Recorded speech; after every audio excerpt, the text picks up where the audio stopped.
your chaotic fix. So welcome to Shingles Shenanigans in the Diaries, episode 2. I don't think I have a title for this episode. Maybe I'll let you guys come up with it.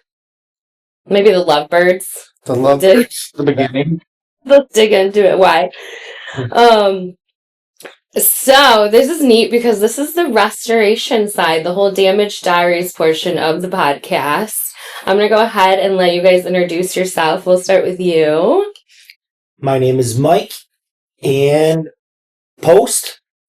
Should we have said our last name? It's fine, however you like it. That's how you say it. Typically. Mike, Yeah. then Post. So, you want my relationship with Andrew? We'll get into that. That's definitely a part of my, that's definitely a part of today. Okay. Because it's one of my favorite parts of the story. All right. My name's Andrew Belk. Per usual. Yeah.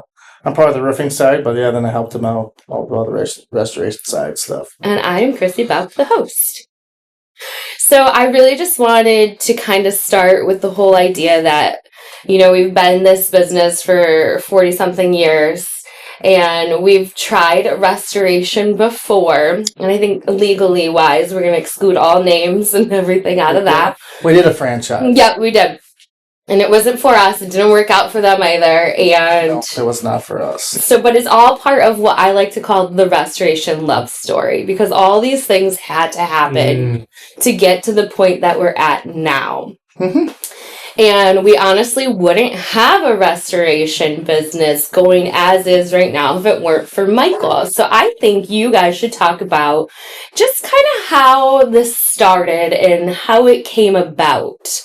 Because I wasn't there. I was at home with our kids. So, like, it came about because, yes, we had a restoration company before this.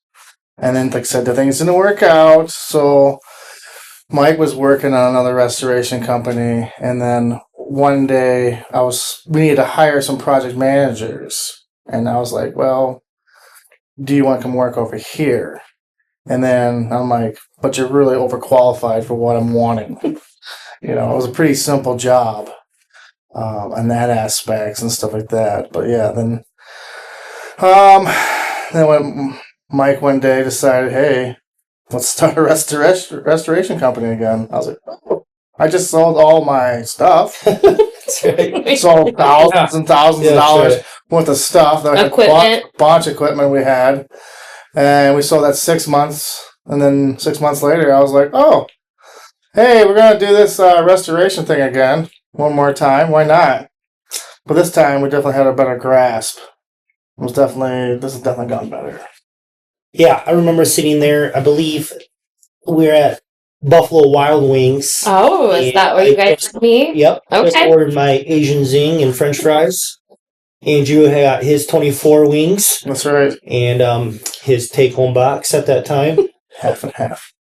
And just like every good conversation, that's how it started. I think over wings and beer and A couple of cocktails at the Rogue River. Yep. There was a lot of brainstorming with the Bud Lights and Collaboration. Collaboration, your pink yes. drinks, whatever. So this is why I want to like pipe in, because literally I had no idea who you were. Yeah. And he's like, I'm just going out with my buddy. I'm like, okay, well, who's the buddy? He's like, oh, you know, his name is Mike. I was like, okay, Mike. Yeah. Mike. And he would come home so excited. And I was like, Oh. I said, oh, Mike, like, what's going on here? Yes. Like, so excited. Now I know it's because you guys were on the verge of this idea.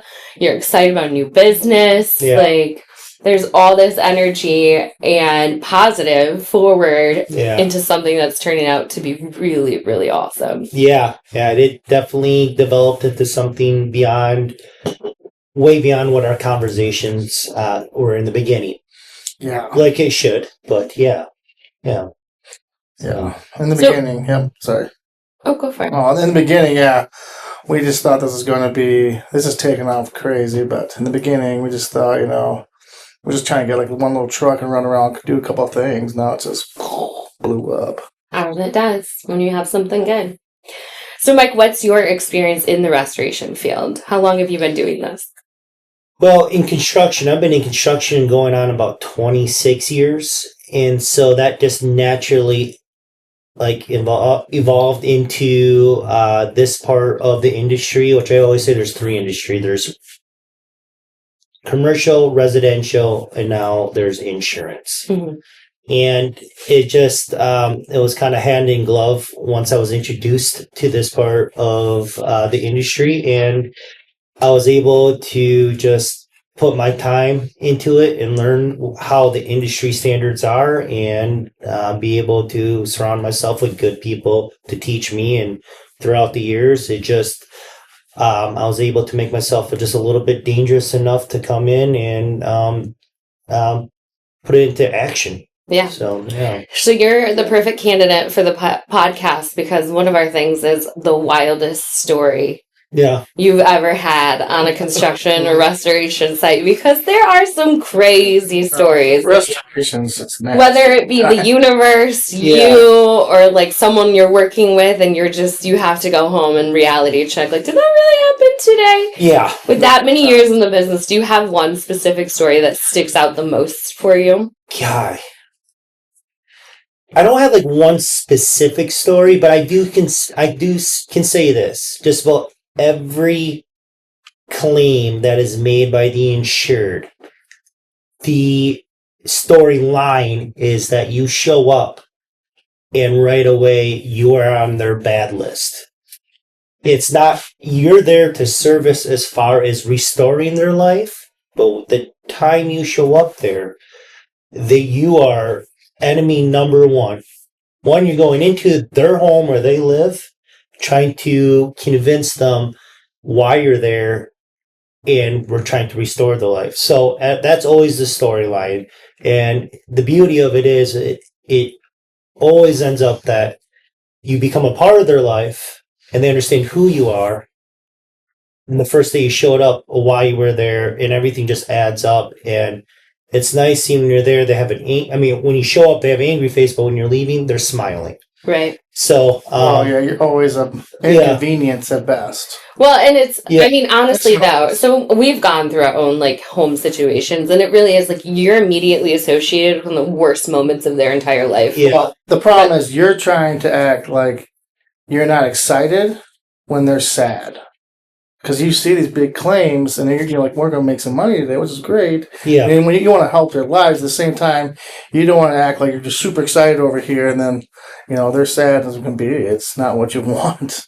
You want to be on the same level. You want to be, you always want to go in. But you can be compassionate and still understand your industry. Very big and fish I think you can still have compassion, and I think that's part of like one of the benefits. It's hard. When we first started, and myself, hard. April, Jeannie, like Crystal, all the girls were doing contents, right? Yeah. And we've had our own things destroyed. So here is my mother-in-law talking to the homeowner, and she's just really like so good at it because she knows what it's like to have all her favorite things completely destroyed, and the rest of us are, as we would want our things treated, being cleaned up, wrapped up, boxed up, moved out. Yeah. And I think that's like part of it is just understanding where the homeowner's mindset is. Yeah. You gotta find that quickly. Something did trigger while you two were talking. I'll never forget my first fire job. Showing up on site, and the fire department they just put out the fire. I've never been on a fire job. I walk inside, and while I'm walking out, the chief says, "Hey, there might be a body in the basement. We're still trying to clear the scene." I've seen that. And I'm thinking, okay, like I'm going in, So I head into the basement after walking through the house first. That was my next step. And one of the firefighters says the same thing. And now I'm a little nervous, my first fire. I'm expecting to show up on site, get the contents company out there, textiles, get the job moving. And we're down there, and they go, "Oh, everything's cleared. There's no body." And I go, "Oh, thank God." I'm thinking in my head, but on the outside, I'm like trying to act like a tough guy, like I can handle this. But I've never seen anything like it. Right. So I find out it's a cat, not a human. But what I got out of it when I got outside, there was a man probably in his late 50s. He was never married. He's sitting there crying on the sidewalk, holding his cat, saying, thank you. Like, it made me realize that there's so much more what we do for that reason. I learned a lot that's one thing I'll never forget, is because there's a grown man holding his cat crying that he thought he lost in a fire. Oh, the cat lived. The cat lived. Oh, well, that's so good. I'm over here like. Well, so that's something that's that's best friend. Yeah, it was. I'm not a cat guy. I'm a dog guy. But so yeah. I mean, but if it were your dog, you totally get it. Yeah. I think we should also kind of explain what restoration actually is, because we are a service that no one's like just saving. You know what I mean? Like, you see an ad, save it, or I might come back and purchase that later, or I might use that company later. No. Yeah, no one really wants. We're like the last people you want to see because something terrible has happened. But that's like a huge gamma of services. I always explain, like, no one wants to see you until they really need you. Right. And then they want to see you fast. Right. And then, it's you're just restoring. You got to bring people's back to life the way it was. But I mean, what I'm saying is like all the different types of restoration that we've completed. Like, there's water restoration, there's mold, there's fire, there's so many situations. Yeah. That people really are like, so wait, what is it? What do you do? Yeah. Tree loss. Yeah. Trees falling through the house. Yeah. Trees. Yeah. I talked to someone at the home show, and it was the wildest story. They had moved into this house, lived there forever. When they first moved in, they, of course, hung all these pictures, right? And so they nailed them into the wall. And they're talking like, I think it was, I can't remember exact numbers, but I think she said like 15 years later, one of the nails that had been nailed through a pipe had rusted. And it finally broke and completely flooded their basement. And it's just like those type of situations where you're like, you don't know where it's coming from. No. Sometimes no. Or when it's going to happen. When is, and you never know. Right. Where it's coming from can be found a little bit faster than when. And then that's why I think this industry is so unique in that perspective. Is like, you literally don't know when you need people like us. No, you don't. To help you. You don't. Like, yeah. Well, I mean, I had this old lady. She had a little tiniest little hole in her bladder tank. It was small. I mean, which is like... What's a bladder tank? It's a tank. It goes to you, like... It's an older system, I think. I'm not really sure. Like, but it's on where the water's at, and it holds the water, and it would pressurize, I think. But she had this little tiny pinhole. I was like, just spewing out. And she was old. She went downstairs in her basement only when she did laundry. And it must have happened for like 2 weeks. And then, she goes down there and she said, my feet are wet. I was like, oh, yes, ma'am, your whole basement's wet. I was like, but everything it got destroyed because it was just filling up. But like, ma'am, this has been happening for a while. Mm-hmm. Yeah, I mean, water doesn't take long. If it comes out quickly, it can do massive damage fast. But that was just a little bit over time, and she didn't recognize. I seen one where this person, they lived in Arizona, and they had a house in South Haven. And the basement alone... It was going to have to get gutted because their water had been running for 2-3 months, and the only way that she recognized that this was happening was one, they had a waterfall coming out the basement.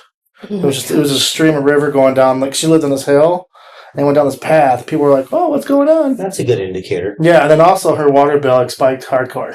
That's another good indicator. Yes, but it was so bad, like the mice had mold on them that were dead inside. It was like, oh gosh, this has been happening for a while. It's disaster at its disaster. Oh, yeah. Can we just even talk about our own office? So we went. So the first time we're doing this training, right? Here. We decided to do restoration. The whole family goes as we do. We can't do anything separately. We all go to Texas for this intensive 3-week training, restoration for water, fire, odor, everything. And it was literally the first day back to work. And you came to the office to use the bathroom. Yeah, and it had for some reason the walls were all dripping with sweating. And I was like, what's going on? And then the heat wasn't on, so I was like, let's go check the furnace out. I go downstairs, and all of a sudden, the last couple steps, I'm like, because it was clear, it was perfectly still. It wasn't moving. So I'm like, I don't look right. And I looked down, like, oh my gosh, there's like 3 feet of water in the basement here. Yeah. I was like, holy crap, this is going to take a while. It was definitely... That's your first the thought. first time, yeah, this is whole base. This Grab the is extractor. Right. I was like, Right. Really, Well, this is really. not bigger than the first job I thought I was going to get. I thought I was getting this little room. Well, that's the thing is your first job Yeah. is always like, Yeah. whoa. No, I'm like, That's- I need way more equipment than I got for this thing. So then, yeah, we made it work, but, oh yeah. Well, Your first job is always, you're not, I would never ready for the size. Like for like roofing and coatings and stuff. I mean, I've done these big jobs. I'm like, was I really ready? No, but I did it. I figured it out that's real quick. trial and error, right? What would Hard what knocks. would you guys say with restoration? Like, is there one super huge contributing factor to a loss?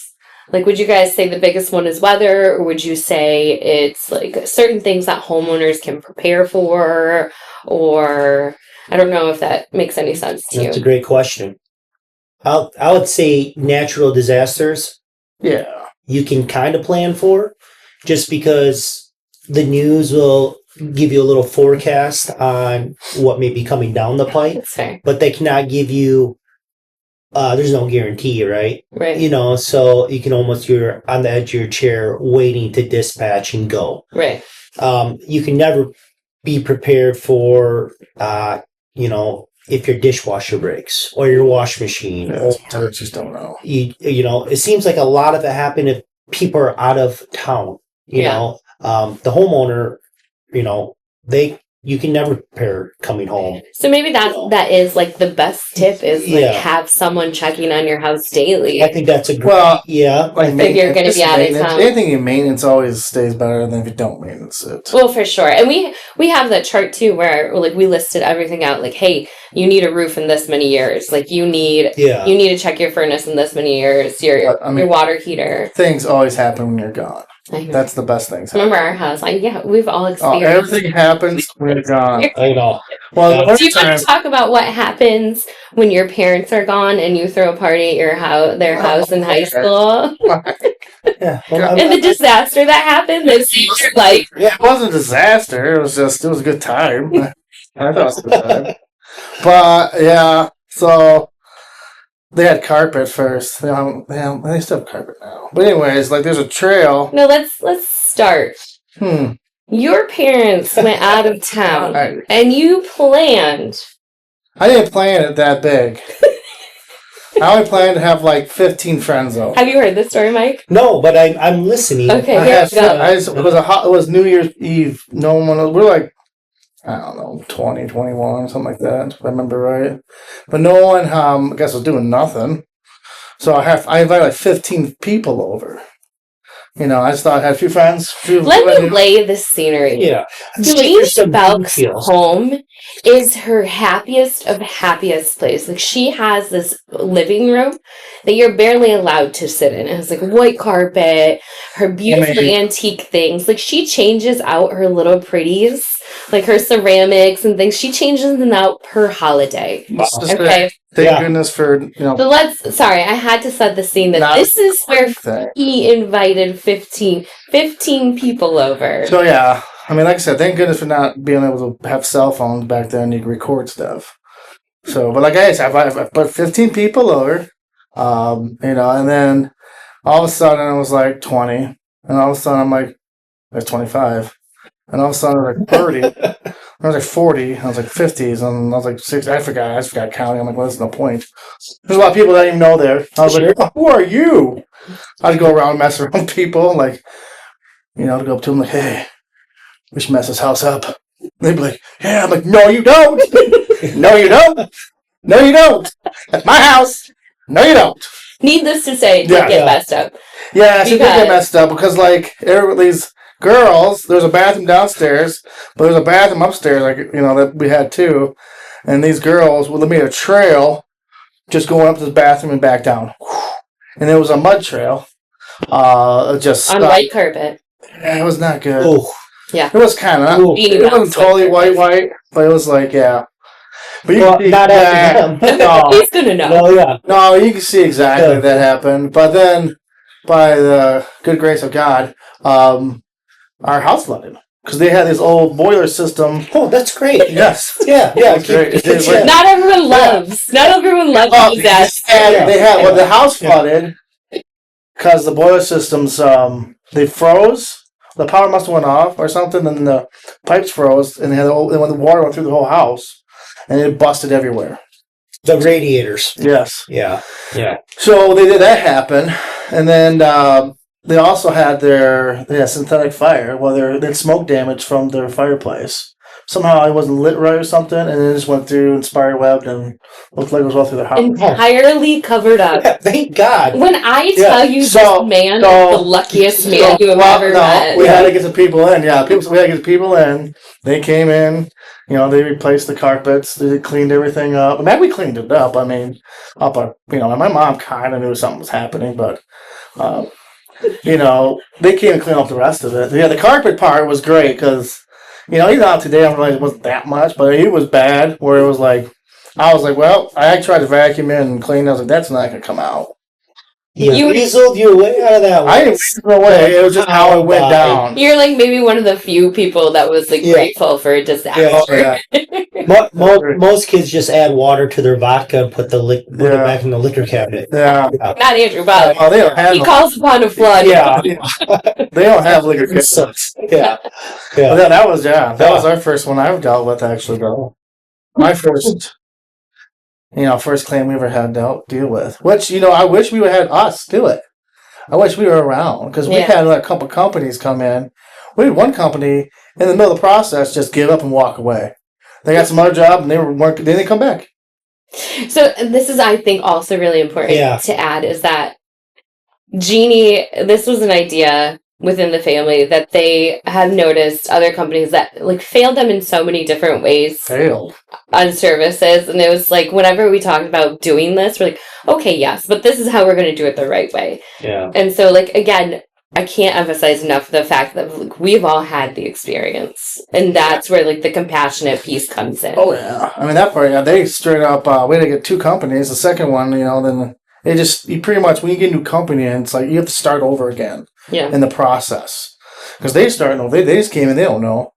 And one company came through and like tore some carpet up real quick and cleaned some stuff up, and then they got a big job and they just were gone. Never heard of them again. Never seen them again. Well, that's one part of it. The other part of it is just understanding how the insurance claim, how to file it and to shut it down. Now, the homeowner, it's their policy, but it doesn't mean because you have a policy, you know every piece of literature in it. And it's our responsibility to help them, guide them through it. So, like, the process of them actually doing the job and then the process of walking through the claim, you need to be working with someone that knows it all. Oh, 100%. Well, yeah, the one thing that saved them was the insurance company was the one that told them that invited the other company out first. So they did help them there. But, there's not like, there's no like class, when you get insurance, they don't teach you how to make claims, go through the process, what happens if this happens, what happens if this happens. There's like, how low do you want your premium, what do you want on your insurance, that's about it. I think this is where like having a really good agent is huge. Like if there's so many nice agents out there. I got a real nice agent, and I don't know if he knows everything. Well, I clearly like laws change and things, but they're more capable of finding out for you. Oh yeah. If you have, he definitely knows more than that. Yeah, but he's a point person that cares. Yes. Oh sure, he does. And that's what matters, right? Is like the person behind driving that bus actually cares. Yeah. So I think that's huge. But there are like when you first start out, and when we first owned our home, you knew more about insurance because you were doing roofing and you kind of understood all of that. And I was like, I have no what is it? Why do we need it? I don't know every piece of my policy. Right. I mean, I paid for it. Then if something's going to happen, but it's like, okay. You know what you do want covered based off your experience. Yes, I do know that. Yes. But that's the advantage of being in the profession. Right. Yes. Right. Well, I know how much. We should probably share some of those tips. That would be super helpful. Well, how much cheaper it is to bring your deductible down from $1,000 to $500. It is not that much. To make sure that you have $10,000 worth of sewage sub pump coverage instead of $5,000. Right. I mean, that's like those are the tips in the policy that we know. Like we go through our basement and say, okay, we need coverage for about this much stuff. Like going through what we can and can't do. And where you described it, if you don't know, you're just going for lowest cost. Yeah. basically. And honestly, It happens all the if time. someone goes in and says, I need the lowest cost, that's what you're going to Yeah, get because that's what you're asking for. That's the job they're doing, yeah. And insurance can be like super helpful if you know exactly what you're asking for. Or I call my agent twice a year and just say, hey, could you give me a little update on where we're at cost wise? Could you go out there and could you search a little bit more better pricing for me? And then I typically get an update on my policy for that reason because she'll go through it with me. Yeah. Or I'll just call towards like November and I'll be like, hey, can you give me a little more update on my policy? You do need to check people. Everyone needs to check their policy to see this. Do they have enough coverage? Because when they got their policy, it could have been like 10, 15 years ago. The housing value has gone so much higher. Sure. Yeah. You have to check that out. Because what you don't want, is, you have a $150,000 policy when your house is worth $300,000 put back together. And that happens. You got to make sure you want to check that and make sure that you have enough money that covers your house. Yeah. Not just partial. Because they'll just write you a check and you're done. Absolutely. It's terrible. But well, we only have like a few more minutes left, and I have other questions for you. I don't know. I wanted to ask you guys about myths within the industry or other tips. I mean, there's so many ways you can go with that.